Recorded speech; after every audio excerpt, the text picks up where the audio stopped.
Kim Chiu at Paolo Abilino. Spotted ang shooting nila sa Gaas, Balamban, Cebu. Shooting ng kanilang bagong teleserye na pinamagatang The Alibi,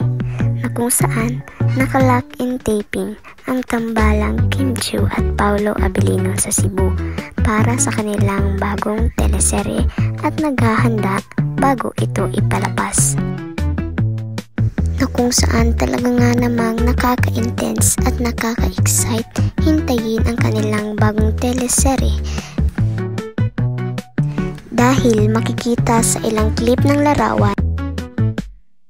na talaga nga namang nakaka-intense ang scene ng kanilang teleserye dahil sa facial expression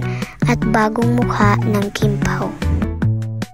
na talaga nga namang nagpa-excite sa mga fans ng Kim Pao kahit ilang larawan lang ang kanilang makikita, dahil talaga nga namang miss na sila ng Kim Pao fans. Dahil ilang araw na rin ang nagdaan at wala pa silang ayuda galing sa kanilang idolo na Kim Chiu at Paolo Abilino.